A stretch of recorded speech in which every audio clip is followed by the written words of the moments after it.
hitting rock bottom in terms of peak cultural relevance. Both Good Charlotte and Hot Topic faced a choice: dig their heels in on what had worked before, or retreat and figure out who they could become in a post mall punk world.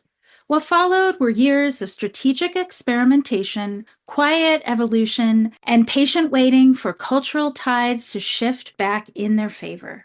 The Madden brothers proved they recognized what others missed about longevity in the music industry. Sometimes the smartest move is stepping back from the spotlight before you become a parody of yourself.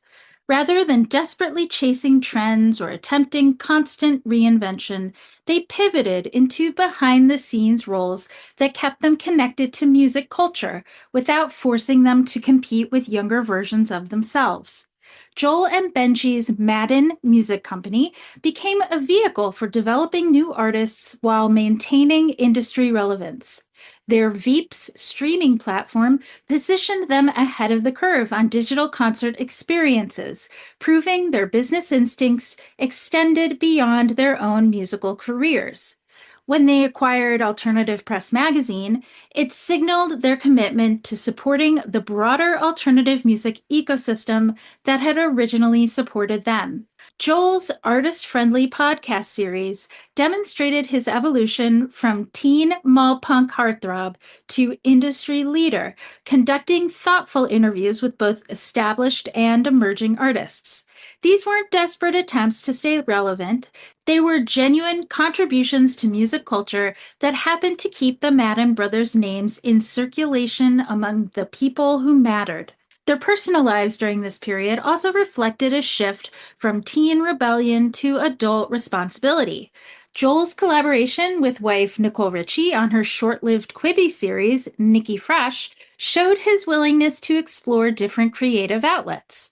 Longtime bachelor Benji also decided to embrace family life when he married Cameron Diaz in 2015. To some, it was an unlikely pairing, but the match had actually been facilitated by his sister-in-law, a close friend of Diaz, and is still going strong to this day. The couple welcomed a daughter in 2019 and celebrated their 10th wedding anniversary earlier this year. All that is to say that the Madden's life decisions as successful 30-somethings positioned both brothers as family men rather than perpetual adolescents. But this wasn't just personal growth, it was strategic positioning. The long game strategy became clear in retrospect. They were maintaining industry connections and cultural credibility while waiting for the right moment to return to active performance.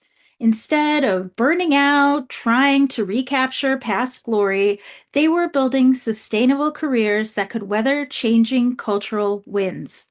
Hot Topic's wilderness years proved more challenging because retail doesn't allow for the same kind of strategic retreat that music careers do.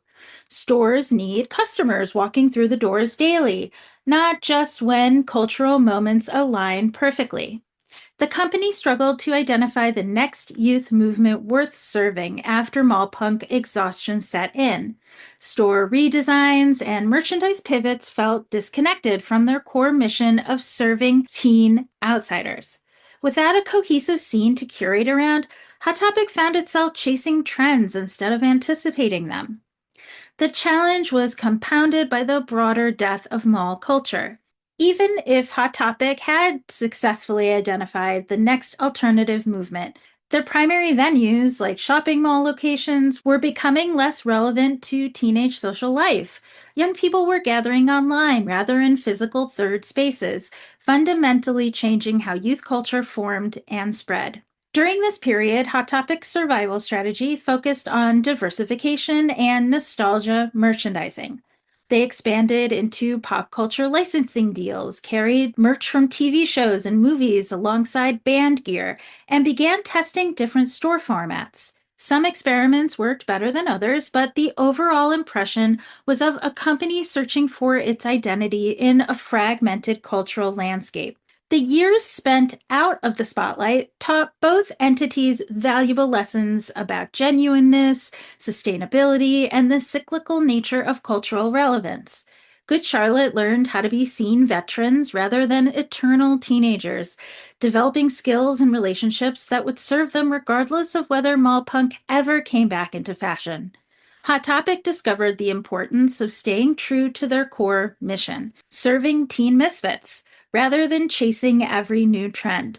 Their most successful initiatives during this period were those that honored the history while adapting to contemporary retail realities. Both learned that their original connection with fans had been organic rather than manufactured. The teens they'd served in the early 2000s remained loyal even when it wasn't culturally cool to admit it. This hidden audience would prove crucial when nostalgia cycles eventually brought mall punk back into favor. The period also demonstrated the value of patient capital and long term thinking. Instead of desperate reinvention attempts, both Good Charlotte and Hot Topic focused on maintaining their core competencies while waiting for cultural conditions to become favorable again. Most importantly, they learned that cultural legitimacy isn't about purity.